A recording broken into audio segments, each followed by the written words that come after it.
অনেক দিন পর ম্যাচের ছোট ভাইরা বলল, দাদা চলেন ঘুরে আসি। আমি রাজি হয়ে গেলাম। শুরু হলো আমাদের ভ্রমণ। আমরা ভ্রমণ করতে গিয়েছিলাম রাজগঞ্জ ভাসমান সেতু দেখার উদ্দেশ্যে। প্রথমে আমরা যশোর থেকে রওনা হই বাইকে করে রাজগঞ্জ সেতুর উদ্দেশ্যে। ওখানে যেয়ে আমাদের সেতুর উপরে উঠতে একজনকে 10 টাকা করে নিয়েছিল এবং বাইকে নিয়েছিল 20 টাকা। সর্বমোট 80 টাকা খরচ হয়েছিল।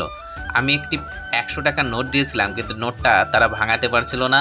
পরে আমাকে আবার ব্রিজের ওই পাশে যেতে হয়েছিল, কিন্তু যেও কোনো লাভ হয়েছিল না, কারণ ওখান থেকেও আমি টাকাটা ভাঙাতে পারিনি। চারিপাশটা দেখতে অপূর্ব সুন্দর লাগছিল। থই থই জল এবং ব্রিজটা ভেসে আসে, তার উপরে মাঝে মাঝে গাড়ি আসলে ব্রিজটা একটু দোলা দেয়, যেটা একটা খুবই সুন্দর লাগে। এই যে ভিডিওতে আমি আছি, আমার পিছনে সুমন, তার পিছনে তমাল এবং তুষার গাড়ি চালাচ্ছে আর সামনে সুমন চালাচ্ছে। আমি সুমনের গাড়িতে গিয়েছিলাম, তমাল গিয়েছিল তুষারের গাড়িতে। পরবর্তীতে ব্রিজের ওই মাথা থেকে আমি বলছি আমি আর হেঁটে যাচ্ছি না, আমাকে নিয়ে চলো। তখন সুমন আমাকে বাইকে উঠালো। বাইকে করে আমি পিছনে আছি, ভিডিও করছি এবং সুমন রাইড করছে। আর আমাদের পিছনে তমাল এবং তুষার রয়েছে। সুমন বলছে, দাদা এবার একটু আমাদের ভিডিও করেন। আমি তখন আমাদের ভিডিওতে দেখানোর একটু চেষ্টা করছি। ব্রিজের উপরে, ব্রিজের দুই মাথায় কিন্তু জল উঠে যাওয়ার কারণে ডুবে গিয়েছিল, আবার মাথায় যে আমাদের নেমে যেতে হয়েছিল।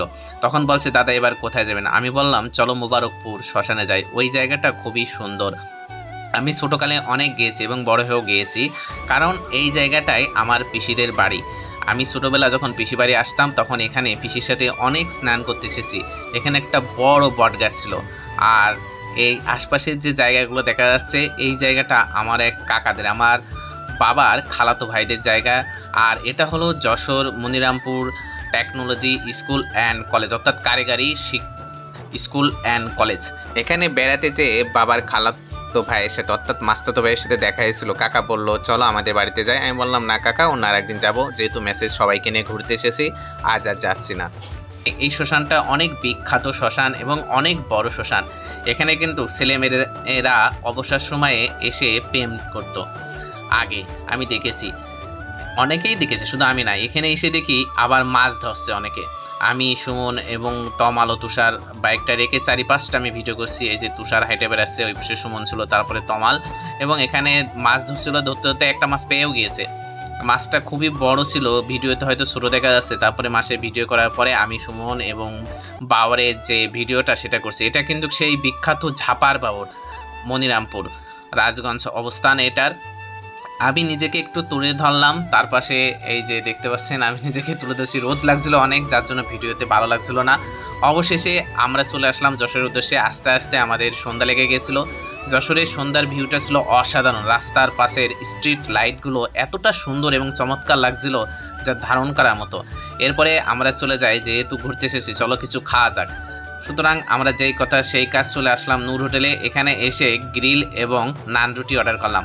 গ্রিল এবং নান রুটি আমার সর্বদাই প্রিয়। আমি যদিও ভিডিওতে কখনোই খাওয়ার ভিডিও দিই না, কারণ এটা দিতে আমি স্বাচ্ছন্দ্য বোধ করি না এবং আমার ভালো লাগে না। তবে আজকের ভিডিওটা ঘোরার সাথে সাথে খাওয়ার ট্রিপটাও ছিল, তাই ভাবলাম দিলে কোনো সমস্যা নেই। যদিও এটা দিই না, তার জন্য আমি ক্ষমা প্রার্থী, কারণ খাওয়ার ভিডিওটা দেওয়া আমি ভালোভাবে দেখি না। তবে যার যার ব্যক্তিগত ব্যাপার। তারপরে আমি সবার একটু খাওয়ার ভিডিও করছি। তুষার, তমাল এবং সুমনের সবাই কিন্তু এখন আস্তে আস্তে খাচ্ছে। আদৌ কিন্তু কিরা এতটা আস্তে খেয়েছিল না, কারণ আসার সাথে সাথেই খিদেও ছিল পেটে, কারণ আমরা দুপুরের পর বেরিয়েছিলাম ঘুরতে ঘুরতে, যেতে সন্ধ্যা লেগে গেছিলাম। সুমনের পিছনে যে কাপল ছিল, তাদের আবভাব দেখে আমাদের কিছুটা হাসি পেয়েছিল। কেন হাসছিলাম সেটা বলবো না, শুধু ভিডিওটা একটু কোনো দেখলেই সবাই বুঝতে পারবে। যাই হোক, ভালো লাগছে জুটিটা। ধন্যবাদ সবাইকে।